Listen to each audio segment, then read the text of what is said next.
अच्छा सुनो, सब्सक्राइब करते वक्त ना घंटी बजा देना ताकि जब मैं ऑनलाइन आऊँ तो तुम्हारे फोन की भी नमस्कार दोस्तों, आप सभी का स्वागत है हमारे YouTube चैनल पर। तो दोस्तों आज हम बात करेंगे आपके DElEd BTC 4th semester Hindi. जी हाँ दोस्तों, इस वीडियो में हम हिंदी को डिस्कस करने वाले हैं। और दोस्तों ये वीडियो सीरीज की आपकी आज पार्ट 2 आ रही है।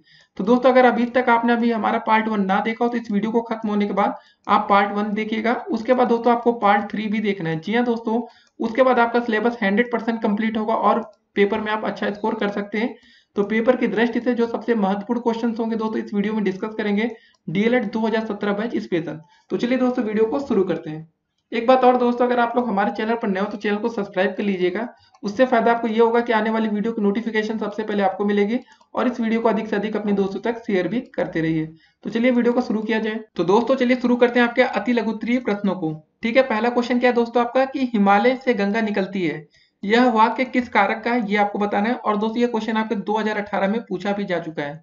तो दोस्तों इस वाक्य में पंचमी विभक्ति होगी क्योंकि अलग से होने के योग में पंचमी विभक्ति होती है।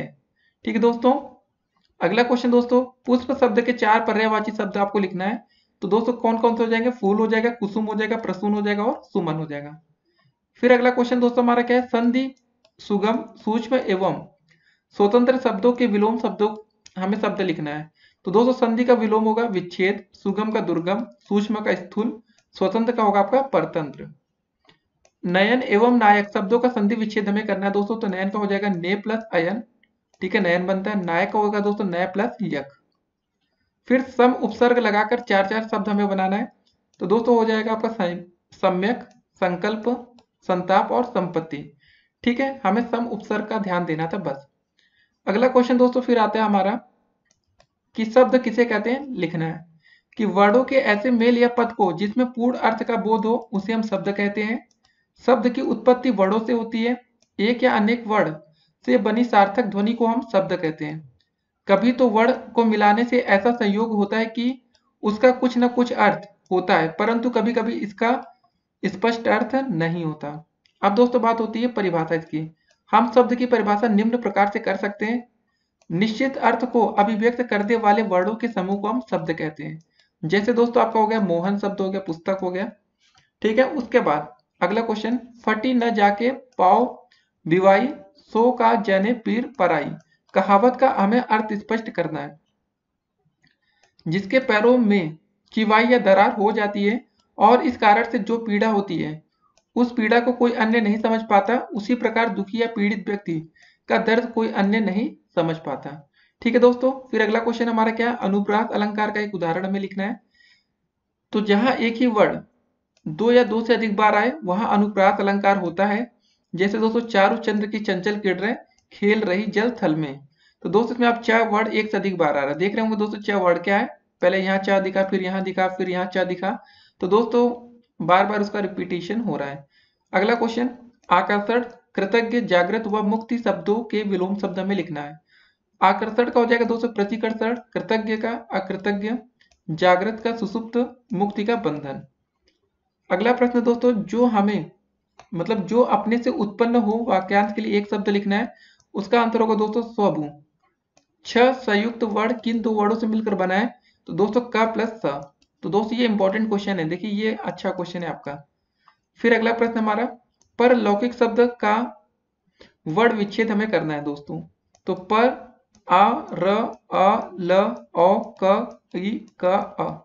तो दोस्तों कितना लंबा हुआ इसका वर्ड विच्छेद है दोस्तों, इसको आपको ध्यान देखना है। वर्ड विच्छेद का मतलब हर एक वर्ड को अलग अलग करना है। फिर अगला प्रश्न दोस्तों देखते हैं, प्रकृति के सुकुमार कवि किसे कहा जाता है? तो दोस्तों इसका आंसर होगा सुमित्रा नंदन पंत को। ये अच्छा क्वेश्चन है दोस्तों, ये क्वेश्चन पेपर में आ सकता है, ध्यान रखना है। अगला प्रश्न, निम्नलिखित शब्दों के एक समानार्थी शब्द हमें लिखना है। खग और धरती। तो दोस्तों खग का हो जाएगा पक्षी, धरती का हो जाएगा वसुधा। सरोरूह शब्द का क्या अर्थ होता है ये बताना है। तो इसका अर्थ दोस्तों कमल के समान। तुलसीदास जी के गुरु का नाम दोस्तों बताना है। तो इनके गुरु जी का नाम है गुरु नरसिंह दास। ठीक है, गुरु नरसिंह दास। हिंदी गद्य की 2 विधाओं के दोस्तों में नाम लिखना है। पहला हो जाएगा कहानी और नाटक। निम्नलिखित संस्कृत शब्दों के हिंदी में अर्थ में लिखने दोस्तों, तडागा और नृपा। तडागा का तालाब, नृपा का आपका हो जाएगा राजा। जयशंकर प्रसाद के प्रमुख नाटकों का हमें उल्लेख करना है। तो दोस्तों क्या हो जाएगा? ध्रुव स्वामिनी, अजात शत्रु, चंद्रगुप्त और स्कंदगुप्त। स्वर क्या है ये बताना है। तो जो वर्ण किसी अन्य वर्ण की सहायता से बिना बोले जाते हैं उन्हें दोस्तों हम बोलते हैं स्वर। व्यंजन किसे कहते हैं? जो वर्ण स्वर की सहायता से के बिना नहीं बोले जाते उन्हें हम व्यंजन कहते हैं। तो दोस्तों व्यंजन वो होते हैं जब उसको हम बोलते हैं तो उसमें हमें स्वर की सहायता लेनी ही पड़ती है। फिर अगला क्वेश्चन दोस्तों आपका आता है कि स्वर के कितने भेद होते हैं ये बताना है। तो दोस्तों स्वर के आपके 3 भेद होते हैं, ह्रस्व स्वर, दीर्घ स्वर और मिश्रित स्वर। व्यंजनों के दोस्तों भेद बताने कितने होते हैं, तो इसके भी 3 भेद होते हैं, स्पर्श व्यंजन, अंतस्थ व्यंजन और उष्म व्यंजन। संयुक्त व्यंजन दोस्तों किसे कहते हैं ये बताना है। ऐसे व्यंजन जो एक से अधिक व्यंजनों से बनते हैं उन्हें हम संयुक्त व्यंजन कहते हैं। जैसे क प्लस स बन के आपका छ बनता है, त प्लस र बन के त्री बनता है दोस्तों, ग प्लस य बन के ज्ञ बनता है। ठीक है, छत्रज्ञ। ठीक है, छ त। ठीक है ये ना। अगला क्वेश्चन मिश्रित स्वर को आपको समझाना है। तो मिश्रित स्वर 4 होते हैं, इनका निर्माण 2 भिन्न भिन्न स्वरों के निर्माण से होता है, इसलिए इन्हें मिश्रित स्वर कहते हैं, जो इस प्रकार है। अ प्लस ई से दोस्तों ए बनता है, अ प्लस छोटा ए से बनता है बड़ा ए, अ प्लस छोटा ऊ से बनता है ओ, अ प्लस ओ से बनता है औ। अब मौन पाठन के दोस्तों में दोष बताना है। मौन पठन के दोष क्या होते हैं? मौन पठन के दोस्तों दोष क्या है? यह भयभीत होकर पढ़ना। जी हाँ दोस्तों, जब क्लास में टीचर बोलते हैं ना अपने मन में पढ़ो, तो बच्चे एक तो डर का माहौल होता है, ध्वनि को नाक के द्वारा निकालना। ठीक है, अगला क्वेश्चन दोस्तों, मौन पठन का क्या अर्थ होता है? मौन पठन बिना श्रवणीय शब्दोच्चारण में किया गया पठन है। अगला क्वेश्चन दोस्तों, दीर्घ स्वर किसे कहते हैं इसको बताना है। तो इनकी संख्या 4 होती है, आ, ई, उ और री। ठीक है दोस्तों, इन स्वरों के उच्चारणों ठीक है में ह्रस्व स्वरों की अपेक्षा 2 गुना अधिक समय लगता है। व्यक्तिगत वाचन का क्या अभिप्राय है ये समझाना है। इसके अंतर्गत शिक्षक द्वारा शिक्षार्थी व्यक्तिगत रूप से मौखिक पठन करते हैं। तो दोस्तों अगला क्वेश्चन क्या रहा हमारा, अनुपठन का क्या अर्थ है। तो दोस्तों जब शिक्षक श्लोक के किसी अंश का पाठ करता है तथा शिक्षार्थी उसका सामूहिक सस्वर पाठ करते हैं, तो दोस्तों ये आपका अनुपठन होता है। फिर अंतस्थ व्यंजन में कौन से 4 वर्ड होते हैं दोस्तों, उनके नाम बताने। तो दोस्तों ये हमारे 4 होते हैं, य, र, ल, व। तो दोस्तों आप इसको अच्छे से याद कर लीजिएगा, पेपर में ऐसे क्वेश्चन आ सकते हैं। फिर संस्कृत वर्णमाला को कितने भागों में बांटा गया है ये बताना है। तो दोस्तों संस्कृत वर्णमाला को 4 भागों में बांटा गया है, स्वर, व्यंजन, विसर्ग और अनुस्वार। फिर दोस्तों समाचार पत्र किसे कहते हैं ये बताना है।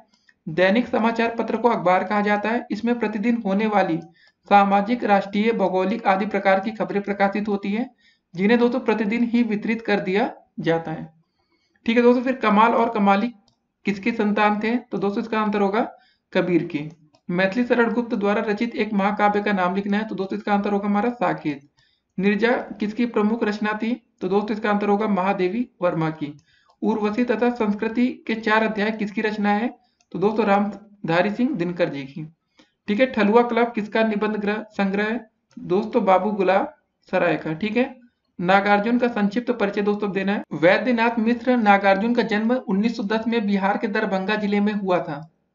युगधारा, प्यासी, पथराई आंखें, सतरंगी पंखों वाली इनकी प्रसिद्ध काव्य रचनाएं हैं। ठीक है दोस्तों, अगला क्वेश्चन देखेंगे। गणेश शंकर विद्यार्थी पर संक्षिप्त लेख हमें लिखना है। तो गणेश शंकर विद्यार्थी का जन्म 1890 ईस्वी में प्रयाग में हुआ था। ठीक है, ये पत्रकार थे।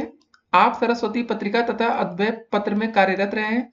कुछ समय उपरांत आप प्रताप साप्ताहिक के संपादक रहे। इनकी भाषा सतत एवं शैली ओजपूर्ण, गांभीर्य एवं वक्रता प्रधान रही तथा इनका निधन दोस्तों 1931 ईस्वी को हुआ। गणेश शंकर विद्यार्थी। जी हाँ दोस्तों, अगला क्वेश्चन दोस्तों हमारा क्या है, शरद जोशी का सामान्य परिचय में देना है। तो दोस्तों शरद जोशी का जन्म मई 1931 ईस्वी में उज्जैन मध्य प्रदेश में हुआ था। जोशी जी हिंदी के प्रसिद्ध व्यंग्यकार हैं। एक गधा उर्फ अलाद खा अंधों का हाथी आपके प्रसिद्ध नाटक है। परिक्रमा किसी बहाने जीप पर सवार इलिया राह किनारे देख दूसरी सतह पर इनके प्रमुख व्यंग्य हैं। आपका निधन दोस्तों सितंबर 1991 ईस्वी को हुआ था। फिर दोस्तों बात होगी कि शिव मंगल सिंह सुमन का साहित्यिक परिचय में देना है। तो दोस्तों शिव मंगल सिंह सुमन का जन्म 1916 ईस्वी को उत्तर प्रदेश के उन्नाव जिले में हुआ था। आपके काव्य संग्रह है हिल्लोल, पर आंखें भरी नहीं, जीवन के मान, प्रलय सृजन और विश्वास बढ़ता ही गया। फिर दोस्तों अगला क्वेश्चन हमारा नाम राम नरेश त्रिपाठी का सामान्य परिचय देना है। तो राम नरेश त्रिपाठी का जन्म 1881 में जिला जौनपुर उत्तर प्रदेश के कोयरीपुर ग्राम में हुआ था। आपकी रचनाओं में नवीन, आदर्श और नवयुग का संकेत है। आपके द्वारा रचित पथिक मिलन नामक खंड काव्य लोकप्रिय है। सन 1962 में आपका देहावसान हुआ। फिर दोस्तों महादेवी वर्मा की प्रमुख साहित्यिक रचनाएं कौन कौन सी है ये लिखना है। तो दोस्तों कविता संग्रह में इनकी आती है निहार, रश्मि, निर्जा, सांध्य गीत, यामा तथा दीपशिखा। गद्य में दोस्तों आती है अतीत के चलचित्र, स्मृति की रेखाएं, श्रृंखला की कड़ियां और हिंदी के विवेचनात्मक गद्य। फिर दोस्तों सियाराम सरड़ गुप्त का संक्षिप्त परिचय में देना है। तो सियाराम सरड़ गुप्त का जन्म 1895 ईस्वी में चिरगांव जिला झांसी में हुआ था। आपने कविता, उपन्यास तथा निबंध की रचना की है। इनके उपन्यासों में नारी की सहनशीलता, आदर्श और सरलता है। इनकी प्रसिद्ध रचनाएं मौर्य विजय, दुर्वाचल, आत्मसर्ग, गोद, नारी आदि हैं। फिर श्री रामचरितमानस नामक काव्य की रचना किसने की है दोस्तों ये बताना है। तो श्री रामचरितमानस नामक काव्य की रचना गोस्वामी तुलसीदास ने की। बिहारी जी का जन्म कब और कहां पर हुआ था। तो दोस्तों इनका जन्म सन 1603 ईस्वी में मध्य प्रदेश के ग्वालियर जिले के अंतर्गत वसुआ गोविंदपुर गांव में हुआ। उर्मिला के रचयिता कौन थे दोस्तों। तो उर्मिला काव्य के लेखक बालकृष्ण शर्मा नवीन है। निराला जी की प्रमुख काव्य रचना कौन कौन सी है। तो दोस्तों निराला जी की काव्य रचनाएं निम्नलिखित है। पहला परिमल गीतिका, तुलसीदास अनामिका, कुकुरमुत्ता, अड़िमा, बेला अर्चना, आराधना, गीत कुंज, नए पते और अपरा। श्री रामधारी सिंह दिनकर का जन्म कब और कहां पर हुआ था। तो श्री रामधारी सिंह दिनकर का जन्म 1908 में बिहार प्रांत में मुंगेर जिले के सिमरिया घाट नामक ग्राम में हुआ था। सूरदास जी का जन्म कब और कहां हुआ था एवं मुख्य रचनाएं कौन सी हैं। तो सूरदास जी का जन्म आगरा के निकट रुनकता ग्राम नामक ग्राम में संवत 1535 ईस्वी सन 1478 ईस्वी में, ठीक है दोस्तों, में हुआ। इनकी प्रमुख रचनाएं सूरसागर, सूर सारावली और साहित्य लहरी है। तो सूरदास जी के देखिए याद रखना ये इंपॉर्टेंट है, सूरसागर, सूर सारावली और साहित्य लहरी। अब बारी आती टैगोर की प्रमुख रचनाएं कौन कौन सी हैं। तो रविन्द्रनाथ टैगोर को गीतांजलि के लिए सन 1913 में साहित्य का नोबेल पुरस्कार मिला। आपने ही जनगण मन अधिनायक जय है राष्ट्रगान की रचना की तथा इसके अतिरिक्त आमार सोनार बंगला, ठीक है, बांग्लादेश के राष्ट्रीय गीत की भी रचना की। मुंशी प्रेमचंद की प्रमुख रचनाएं कौन सी हैं। तो दोस्तों मुंशी प्रेमचंद की प्रमुख रचनाएं गबन, गोदान, कर्मभूमि, रंगभूमि, सेवा सदन आदि उपन्यास तथा नमक का दरोगा, पूस की एक रात की कहानियां प्रमुख हैं। फिर दोस्तों रस खान की रचनाओं का संक्षिप्त वर्णन करना है हमें। तो दोस्तों रस खान की सुप्रसिद्ध काव्य है सुजान, रस खान, प्रेम वाटिका, रत्नाकर, ठीक है। फिर दोस्तों बात होगी सरदार पूर्ण सिंह का सामान्य हमें परिचय देना है। तो सरदार पूर्ण सिंह का जन्म दोस्तों 1881 में तथा इनका निधन 1931 में हुआ। इनके निबंध मजदूरी और प्रेम, सच्ची वीरता, आचरण की सभ्यता प्रमुख है। फिर दोस्तों सर्वेश्वर दयाल सक्सेना का जन्म कहां पर हुआ था यह बताना है। तो दोस्तों इनका जन्म सन 1927 ईस्वी में बस्ती में हुआ।